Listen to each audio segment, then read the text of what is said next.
Hi everyone, welcome to Anandavilas lifestyle. நான் சிவசங்கரி நடராஜன். இன்றைக்கி நான் கோபி 65 தாங்க செய்ய போகிறேன். காலிஃப்ளவர் வச்சு எப்படி செய்கிறதுன்னு பார்க்கலாம் வாங்க. அதுக்கு நம்ம ஃபஸ்ட்டு ஒரு காலிஃப்ளவர் எடுத்துக்கலாங்க. அதை நம்ம கட் பண்ணிக்கலாம் பீசஸாக. இப்போ நான் காலிஃப்ளவர் கட் பண்ணிட்டேன். நெக்ஸ்ட்டு நம்ம பாயில் பண்ணோம். ஆஃப் பாயில் பண்ணால் போதும், ரொம்ப பாயில் பண்ண தேவையில்லை. அதுக்கு நம்ம ஒரு பாத்திரம் எடுத்து சுடு தண்ணி வச்சுக்கலாம். ஒரு பாத்திரம் எடுத்துக்கோங்க, அதில் தண்ணி பிடிச்சிக்கோங்க. அதில் கொஞ்சம் கல்லுப்பு போட்டு ஆட் பண்ணிக்கோங்க.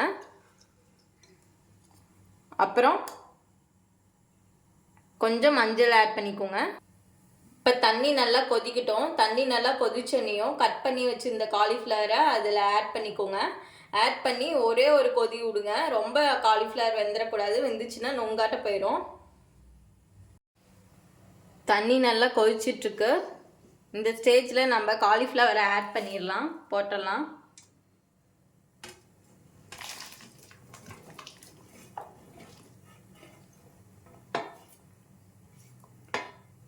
போட்டு ஒரு 2 மினிட்ஸ் விடுங்க.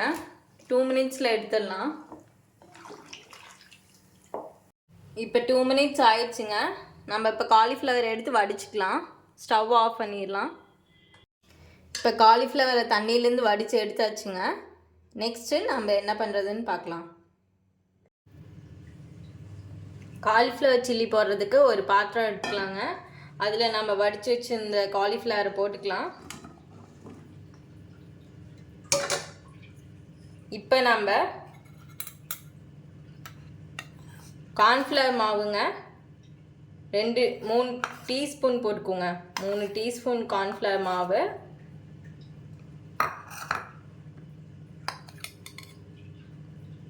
ஒன்றரை டீஸ்பூன் மிளகாத்தூள்,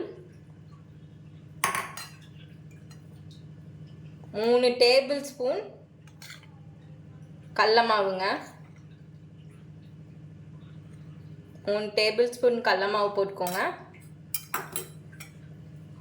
இப்போ நம்ம தண்ணி ஊற்றி கொஞ்சம் கொஞ்சமாக மிக்ஸ் பண்ணிக்கலாம். வேணுங்கிற அளவுக்கு உப்பு போட்டுக்கோங்க. ஆல்ரெடி உப்பு நம்ம அதிலே போட்டிருக்கோம். இதில் வேணுங்கிற அளவுக்கு போட்டுக்கோங்க நீங்கள். இப்போ தண்ணி கொஞ்சம் கொஞ்சமாக தெளித்து நல்லா பிசைஞ்சுக்கோங்க.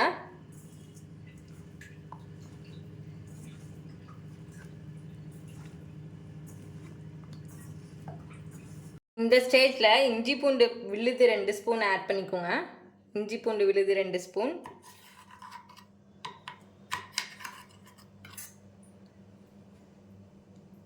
காலிஃப்ளவருக்கு ஏற்ற மாதிரி நம்ம போட்டுக்கலாம். லைட்டாக தண்ணி தெளித்து நல்லா பிசைஞ்சுக்கோங்க. நம்ம ஒரு பிளேட் போட்டு கொஞ்சம் 1/2 hour ஊற வச்சிடலாம். இப்போ நல்லா 1 hour ஆயிடுச்சுங்க. நல்லா ஊறிடுச்சு காலிஃப்ளவரை. இப்போ நம்ம பொரிக்க ஸ்டார்ட் பண்ணிக்கலாம். ஒரு கடாய் வச்சு ஸ்டவ் ஆன் பண்ணிக்கோங்க. கடாய் நல்லா காஞ்சதும் ஆயில் ஊற்றிக்கோங்க. நான் ரீஃபைண்ட் ஆயில் தாங்க எடுத்திருக்கேன் இன்றைக்கி. பொரிக்கிறதுக்கு எப்பயுமே ரீஃபைண்ட் ஆயில் தான் நல்லாயிருக்கும். ஆயில் ஊற்றிக்கோங்க. ஆயில் நல்லா காயிட்டும். நல்லா காஞ்சதுக்கப்புறம் காலிஃப்ளவர் போட ஆரம்பிக்கலாம். இப்போ ஆயில் நல்லா காஞ்சிருச்சுங்க. இப்போ நம்ம காலிஃப்ளவர் போட ஸ்டார்ட் பண்ணிடலாம். பார்த்து போடுங்க, கையில் தெளிச்சிட போகுது. இப்படி போட்டிங்கன்னா ஒட்டவே ஒட்டாதுங்க உங்களுக்கு வடைச்சட்டியில்.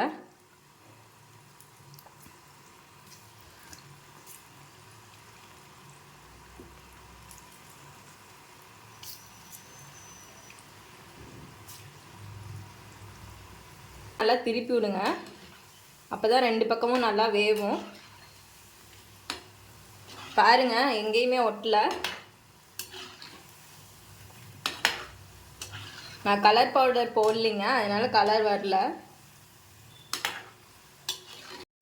நல்லா இந்த பபிள்ஸ் அடங்கணுங்க. பபிள்ஸ் அடங்கினாதான் காலிஃப்ளவர் நல்லா வெந்துருச்சுன்னு அர்த்தம். எதாக இருந்தாலுமே நம்ம பொரிக்கும் போது பபிள்ஸ் அடக்கும் போது தான் எடுக்கணும்.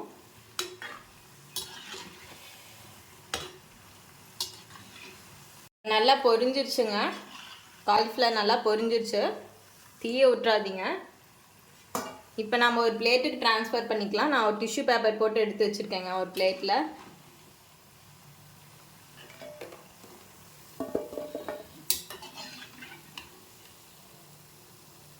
அவ்வளோதாங்க காலிஃப்ளவர் 65. ஈஸியான மெத்தடுங்க, 5 மினிட்ஸில் செஞ்சிடலாம்.